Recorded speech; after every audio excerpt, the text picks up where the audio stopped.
This is a production of Cornell University. Thanks, everyone. This is episode 5 of the Cornell Turf Show this year. Excited to have our guest on today. Those who have watched or listened to the show will remember Dr. Shawn Askew from Virginia Tech. He's joining us on vacation in his car today from a putt-putt golf course. So, Frank, we've made it big time. We can get Shawn on his vacation in a car to join us and talk about turf. So we're excited to have Shawn on the show today. But Frank, I'll throw it out to you as our West Coast correspondent today, coming from Oregon, a couple time zones over. Frank, how you doing this morning? What do you got planned for us today? I'm doing good, Carl. Trying to get on Eastern time. Yeah, I was out here visiting with some of the folks at Oregon State University, looking at some of their annual bluegrass stuff and walking around some golf courses, looking at some absolutely spectacular annual bluegrass. If you want to see annual bluegrass, this is definitely the part of the world. And of course, driving through the Willamette Dammit Valley, you're in the grass seed capital of the world out here. So it's been a great visit. But let's get started because everybody's making their first cuts. And everybody's excited about that first sharp line that they can make, hoping they can keep it up throughout the whole season. But I think for those of us that have worked in this business a really long time, there's something that signifies the growing season. A lot of people were tweeting about the various first cuts. Many obviously down where Shawn is have been cutting already, but for now, we're just getting going. Now, again, dogs is always a great way to start when you're looking for a smile or really want to break your heart a little bit. There's a new guy joining the team on the left, and Mark Pryor just lost his goose chaser Sadie recently. Mark's a golf course superintendent that I know, former golf course superintendent that I know up in Ontario, Canada. And, a lot of people tweet about these things. This is, again, one of those areas I love seeing golf course superintendents getting to share. Now, last week we didn't have the show. We were at Yanandas's for the walk and talk. It's hard to believe that was already a week ago, and this is what it looked like, completely buried in snow. And the great reveal, right? Looking under these were the permeable covers because the impermeable covers had already been taken off. So we had a great discussion about a 2-cover system. They cover all 22 greens out there. It's really a fascinating operation, and Chris is passing it off to Stephen. But the big reveal, right? We got to see the green grass, and then this whole deal, right? Somebody's going to find out who this person is, and there's going to be hell to pay. This anonymous Augusta in honor of the Masters, which I hear is going to get some really crappy weather this coming weekend. So if it's going to be cool, cool and wet. So it could be a very interesting week. But again, the big reveal. So Carl, as I pass it back to you, we got a big reveal today. Let's hear about it. Yeah, Frank, that's beautiful transition. Big reveal for us.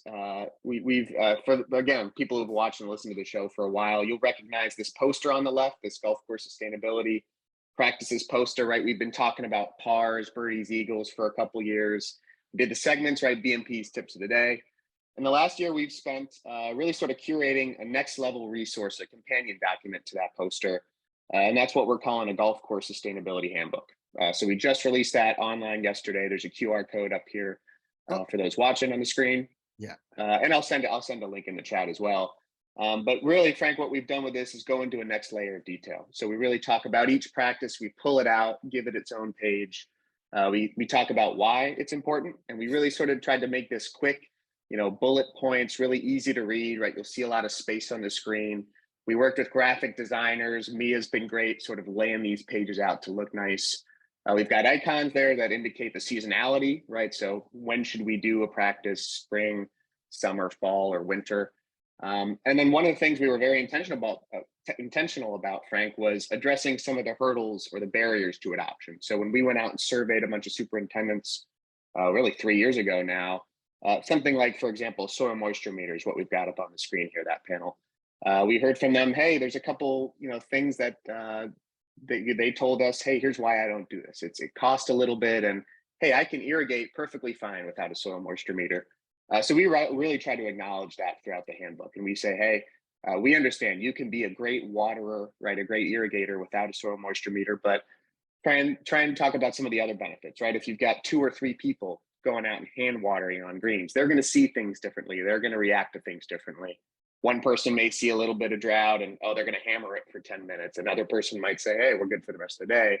Soil moisture meter, and here's, what we're saying in this pro tip is, hey, that gives you a way to normalize all that, right? And make sure you're consistent across the property, even between people. So when we talk about, who this document is for, right? It's for the superintendent. You can get that awareness. You can learn sort of understanding of each BMP, why it's important. But we also think it can be used by the staff, right? You can throw this thing on your break room, right? The lunch table, people can flip through it, just like there's other magazines out there. And they can learn some things, here's why we're doing X, Y, and Z on the golf course and why it's important. And then maybe it's important for the golfers in your membership. You can use it as a communication tool. So again, some of the hurdles and barriers to adoption, things like long grass areas, cutting down on water and fertilizer in the roughs, right? Those are always sort of barriers that the golfers and the membership are driving. As a superintendent, if you can go and give this booklet, hey, Cornell and the New York State P2I Center, hey, they're telling us maybe we should do it this other way. Maybe that gets you over the hump, helps you reduce that resource use. And then the final part, Frank, is keeping score, right? Keeping that metaphor of golf, seeing how you stack up, right? At the end of the document is basically a scorecard, right? You mark down how many of these BMPs you do, and then you can see where you stack up. Are you a BMP beginner, intermediate, advanced? And again, we're acknowledging not everybody is going to do all 34 BMPs in here, right? We didn't see that in our first survey. We're probably not going to see that in supplements, in further surveys. But really sort of putting a number to what you're doing is going to motivate you just sort of internally. Hey, I did an 11 out of 34.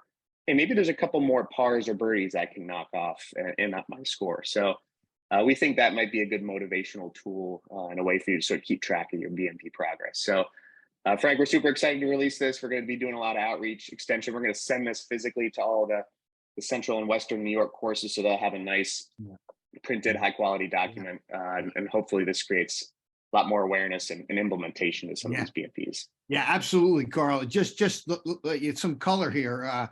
One of the things that we learned is we tried to make this simple, right? And it's not criticism of the GCSA's facility guide, but that's a laundry list. I mean, you're going to sit there for hours working through that. This is something you could sit through. And if this is a good first step to that, right? This will get you in the mindset, see what you're adopting. We whittled a lot of that down to the simplest things. So that's the first thing. Second is, this was state funded. The DEC gives the money to the P2I people. So less people think the DEC doesn't want to partner with us. I think this is really important that we demonstrate our willingness to measure, not just talk the talk, but walk the walk. And Carl, right, the next step is we're going to come out now west of I-81. We're going to survey another 45 golf courses and say, how'd you do here? Are you more aware? Have you adopted these things? Where are we going? So we'll start that pretty soon, right? Yeah, so we're going to start that probably late May, hopefully. But we'll start going out again, random survey. So really the idea was, we've done this outreach and education for a couple years. Is there a measurable improvements in certain BMPs because we've created this awareness and understanding? So it'll be interesting to look at those numbers, but we also understand, again, looking at ag, who's been doing this for a long time. Takes a long time. It's a slow creep, right? And so a lot of it's about awareness first, just being aware of what's a BMP and why should I do that? Exactly right. All right, great. Thanks, Carl. Appreciate that. Now, listen, we got a great guest, and it's going to be a very lively conversation. So let me get through some of the weather quick. West and south of the region was above normal, right? It was warm down in Virginia and all the way up into Buffalo, and then cool east of the Hudson River and into New England. Below normal to the north and to the east.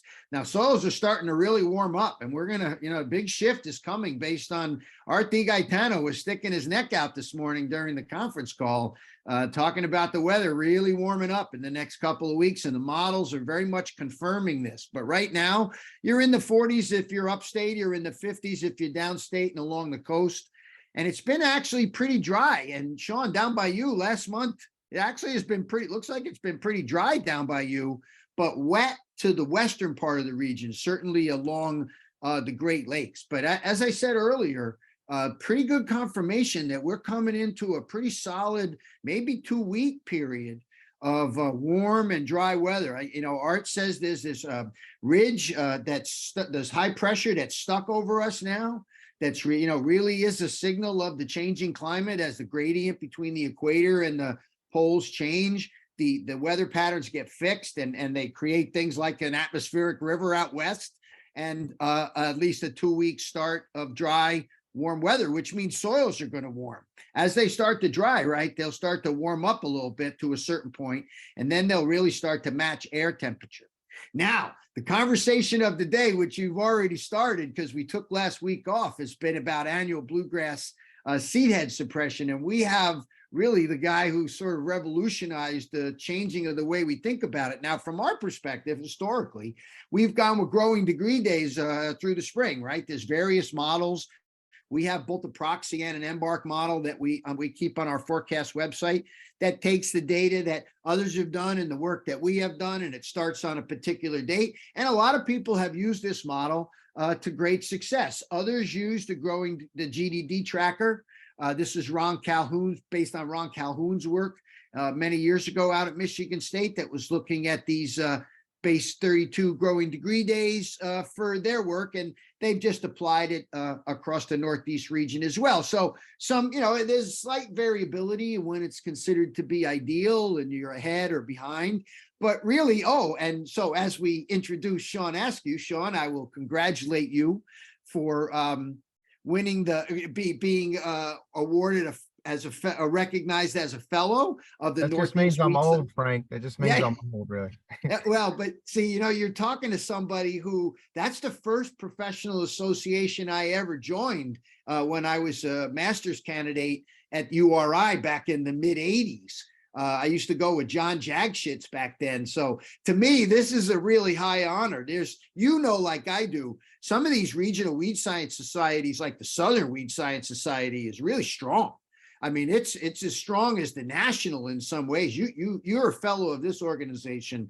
You're in an elite group of really good weed scientists. So listen, here's the work we're talking about, that you ultimately published, where you started these winter applications, locking in that seed head suppression, which seemed to make the spring applications a little bit less important, although still important, to make at least one, many will say, but some people might just be using the fall and not wanting to regulate in the spring. Now, this got taken out a little wider, right, and got published in 2019 as a regional approach. And this was some of the data that came out. Now, when you look at this, Shawn, you see untreated places like Connecticut, where I live, and Fairfax, Virginia, down where you are. You don't spray seed head suppression in Utah, you get tons of seed heads. Right. But you come out to where I am now, out in Oregon, and it seemed like you don't get as many seed heads, or they weren't measuring as many through this process. Now, it's so funny. I was talking to Brian McDonald yesterday, who's just doing some of this work. They're finding out here the February application seems to lock it in like your late season application. So can you talk a little bit of, first off, why is fall working? Is that when the flower's getting initiated and you're holding it down there, or are you stopping initiation? Well, you think about the genetic variability in POA, right? And how many biotypes, phenotypes that are out there. So some of them are going to err towards sensitivity to winter warming. You get a warm spell in the winter, some of those POA plants are going to kickstart what we call evocation. The decision is made by the plant to produce a flower. Now, the speed in the winter is so slow, it's going to take that plant weeks to develop the tissue needed to actually start to push that seed head out. But that decision, which is hormonal based inside the plant, on some POA, it will be made just because of a few warm days in the winter. On other plants, they're going to wait until a stronger push in the spring. So traditionally, we've gone after those spring plants, but never really realizing that there's a lot of these quote unquote decisions being made through the winter. And if we just back up an additional application, we can catch most of those plants. And I believe this regional variability has to do with variability in phenotypes or biotypes across the regions. You get more perennial POA, you're going to have less seed heads to start with. And another thing that really probably factors into this, and I'm going out on thin ice here because there's not a lot of research to support this comment, but we often see much stronger effects of products like Proxy or Ethifon-based products at our university research sites than we do on golf courses that have used those products for 15 years running. And I do believe there's varying levels of tolerance to the product because it's a seedhead suppressor. We're weeding out the most susceptible individuals on those golf courses, and the plants that remain, it's probably going to take a little more aggressive approach, or you're not going to be quite as effective. So we do get a lot of any seedhead suppression work you do, no matter where it is, you're going to see variability temporally and spatially. And I think it has to do to all that genetic variability. But backing up into the winter and putting that early app, I think what it's doing is addressing the proportion of individuals that would have made the decision earlier. We're blocking them as well, because that's what Ethifon does. It produces a lot of ethylene in the plant, and that's a hormonal suppressor of the decision to make a seed head. And now this has been out there for a number of years now. I mean, it's pretty standard. Guys are putting this out with their snow mold applications, particularly in northern climates. Have you seen a downside to it? Last week when I was up at that walk and talk, he double covers those greens, and he's got POA greens. I'm wondering, does any downside to suppressing, being under covers, more damage from ice? I haven't heard anything. Have you?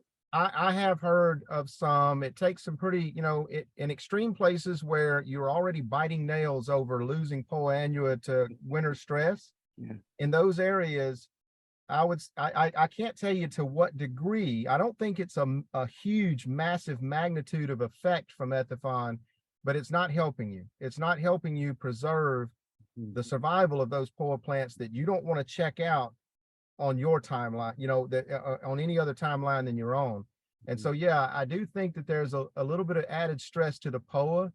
I haven't seen any evidence of enough added stress to bent that we're actually concerned over winter kill of bent. But so I would say it's a small effect, but it's a real effect that under extreme conditions, these early apps or these winter programs can increase the possibility of POA mortality during the winter. Well, because there's no doubt, like we were walking around, Carl and I were walking around a black course greens at Beth Page last week. And, they make a fall app, and they had made their spring app based on the models. And you can see the POA is regulated. And in fact, the bent was sort of, growing up and not regulated as much. And you see that a lot at this time. I think people forget, it's a seedhead suppression, and they forget it's a growth regulator. So, right. and it differentially regulates growth, right? In some ways, that's sort of the nature of how herbicides work, right? 2,4-D really pounds the stimulation of the broadleaves and not the others. Now, since I brought up herbicides, we were very excited. I don't think we got to chat last year, so we'll catch up now. We're very excited about this being registered in New York State. And I just want to make sure everybody understands some of the P's and Q's about using this. But I'll start out. I grabbed some slides from a presentation you gave a while ago just to set you up here today. One is POA Cure actually does some seedhead suppression. Right. And I'm curious, is this a different control program than you use for the spring and the fall, Shawn? Tell me how you'd think about POA Cure, albeit a fairly expensive seedhead suppression product. What did you find when you looked at this for seedhead suppression? Well, it suppresses seed heads in a way that's kind of similar to the way Embark or mefluidide used to suppress it. It damages the POA plant, thus kind of setting it back, and therefore, having in most cases, a massive impact on overall seed head numbers. As soon as the plant starts to shake off the damage and grow again, if the season is still there, it'll start putting on seed heads as quickly as it can. So it's not really a long-term. It doesn't work in the way that Ethifon does, hormonal suppression of the decision. It damages the plant so much that the plant's working on this other stuff that it's got to fix. And it really literally doesn't have the energy to make a seed head, is the way I would describe it. But no, I would say our biggest concern regarding that seed head suppression arena is balancing our aerification event in conjunction with a POA Cure program, which again, the program is going to be much more geared toward POA control than it is seed head suppression. Yeah, that's right. And that I'll just set you up for it, because what you said is interesting. You get that sort of shock to the plant. And that's why I think sometimes wetting agents work. They Yep. sort of burn and shock the plant. And and then that seems to suppress them, at least for a little while. So, you're saying, boom, you get a hit from this product. But as of course, we both know, the elegance of this thing is it kills very slowly. Now, Right. I want to make sure, because I know there's a spring and fall, and I know they've gone to a distribution model now, where they're selling it out through sales folks, where they were controlling it a little bit more. Can we go over the way you think about a spring program versus a fall program if you're really interested in embarking upon using PoaCure to transition your greens to more perennial grasses? Yeah, so fall programs are much more powerful than spring programs. The standard is 5 applications in a year. This would be to quote unquote renovate or to eliminate POA from a green. And the goal is to dial the power of the product back. The rates are designed to deliver a 1 to 2 year effective control of POA. And that's a hard pill for most people to swallow. But the reason is that with variable environmental conditions and POA populations, if you get any more aggressive than that, then a lot of people are going to be left holding, that pitted turf surface bag. They're going to be left, they're going to be screwed basically, because they've compromised the revenue source of the course. And you can't have that. We can deal with baby shit yellow POA. We can, because we've got colorants, we can deal with many things. Well, you can even deal with compromised putting surfaces with top dressing to an extent, but all of this stuff comes at a cost. And so anyway, that we're trying to, we, the researchers, and they, the company, have kind of come to a decision to dial back the aggressiveness of this program. So 2 apps in the fall, that's where you normally get your kill. 3 apps in the spring, the goal there is to suppress further expansion of the POA. If you start in the spring, what you're doing is where normally you would peak in spring at maybe a 50 to 60% cover on your greens, PoaCure treatments in conjunction with that are pulling that down to maybe you'll peak at 30% cover. And you'll see a lot of discoloration, some other stuff, but you're not really getting death of the POA at that point. Then summer conditions come in and kind of keep the plant in check. And then next fall, it'll start to rebound. And then when we get on the treatment programs going into winter, we kill the plants, most of them. And you'll, if you're at a green that's as high percentage of what I said, I know a lot of you folks are. Yeah. You're going to come out of that next season with some pitting and some compromised surface that you're going to have to be dealing with. But the goal is the spring programs reduce the overall population level so that it mitigates the intensity of the damage when we start killing the plants next fall and into the winter. So that's kind of how it's designed. It doesn't always work that way, and you have to be on your P's and Q's with colorants and top dressing. Another thing is a lot of people get into this debate about, when should I aerify and how do I balance when to apply the products around aerification? And remember, hey, you don't have to aerify this year if you're trying to literally renovate the greens from POA annua. We can skip 1 year of aerification. Your lips So to that's God's another ears, thing to right? think about. And then the other one is Ethifon. Ethifon has a negative interaction with PoaCure. What we've seen is that it can aerification or some type of mechanical injury event or heat stress. Ethifon can cause the plants. It can increase the response to that environment. And when PoaCure is, and one of the big things that Ethifon will do, we believe, is it causes heightened root senescence. And if that happens while a PoaCure program is underway, the roots that normally would regenerate quickly can't do so because they're coming back from the crown. There's PoaCure up there. So until that product starts to dissipate, and as long as you're putting out repeat apps, those roots can't regenerate. Same is true if you're in the middle of a PoaCure program and you come in and do a massive aerification with a really aggressive top dressing and a lot of physical injury, shocks the plant loses roots, and normally 1 week later, you're back in business with those roots. But if PoaCure is in place, you won't be. And so we don't see surface evidence of that typically. But if you start digging around while you're on a PoaCure program and you're out there tickling the green weekly, or you're doing needle tining and you're top dressing and these things that a lot of people normally do in their maintenance program to keep the highest quality greens, those things interact negatively with a PoaCure program, because normally you don't see this happening underground, but you're shocking the roots and they're rebounding. And, you know, overall, it's a stimulant for the plant. And you've got beautiful greens when you're doing these mechanical treatments. But when you throw PoaCure in the mix, you're messing with the ability of the plant to fluctuate those root dynamics.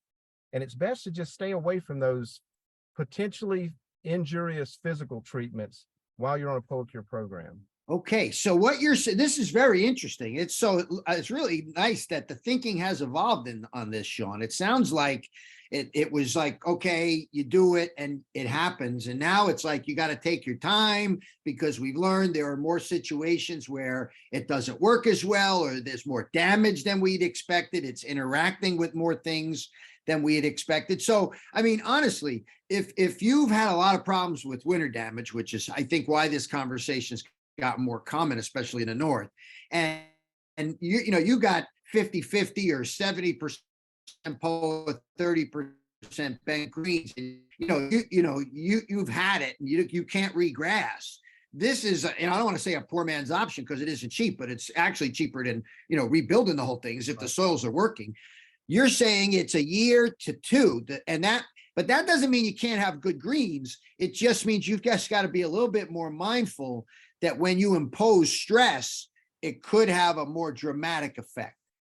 Right. Yeah. I mean, PoaCure, when it starts to regulate the POA and the POA goes off color, putting speeds actually increase. Mm-hmm. And like you said, Frank, it's a very slow acting product. It takes 30+ days before you start to actually get mortality of the POA. And that's 30 days that you can grow bent, because it's not slowing the bent down. And so now that works great on a 15-20% POA infestation. But on a 60-70% POA infestation, that's not enough time to cover that much area. Mm-hmm. And so at some point, some suffering is going to happen. Arguably, it's less suffering than a renovation, but some suffering is going to happen. So go into it knowing that, if you're that high of a population level. And you know, the company won't even sell you enough product to do your whole course unless you've already bought enough for a demonstration. And even due to distribution, they maintain that policy. You have to sign a waiver. If you haven't already done testing on course, they literally, they're telling you, oh, you want to buy a pallet? No. You know, I'd love to take your money, but we're not going to take your money. This is what you need to do. This is what we recommend. Right. And so, you know, but they'll still allow you to do it. You just have to sign a waiver. If you've never evaluated the product on course, you have to sign a waiver to buy enough to do everything. Okay. So let's look at the other end, and then we'll see if there's questions. The other end is, a lot of guys got new bent grass greens. They got some, you know, POA coming in. I'm starting to tell people, listen, you put new bent grass greens in, you probably could get by a couple of years with manual stuff, depending on the design and how they're working out, just poking and prodding. Then I would say the next level might be dabbing or spot treating with something like PoaCure. Maybe even trim it on the end of a dab could work as well when manual can't keep up. Mm-hmm. But when you're starting to lose, right? Before I even use PoaCure, I'd probably say, listen, this area, it can't grow good grass. The POA keeps coming in. Let's fix this thing. I try to keep PoaCure in my pocket as long as I could, but know that I don't want to let it get north of 5, 6, 10% if I want to use PoaCure to be transparent, right? So that there isn't pain. And that's possible, right, Shawn? So how much POA how long will you let it go in these new greens before you start a program where it's more than just dabbing? So so in the year of establishment, I recommend not using pre-emerge type products anyway. Yeah. If you're growing it in aggressively, and if you start clean, then you shouldn't really have, like you said, Frank, you won't have serious problems until later on, because people are moving it in. It's coming in through a number of ways. But if you start clean, and that's how you need to do this, you don't want to be using herbicides in the year of establishment. But after that first year of establishment, my opinion is a really good way to use PoaCure. Most people are familiar with their PGR programs. Stay on those PGR programs, but supplement that with one spring application at 500 grams, the 0.6 rate, and one fall application. And that gives you a very powerful residual component to what you've always been doing. And that'll take our, 6-year transition from renovation to, oh crap, we've got POA problems. And it could turn it, if you manage it well, it could turn it into 12 plus years. Boy, wouldn't it be nice that our renovations are based only on variety improvements and not That's right. losing the battle to POA.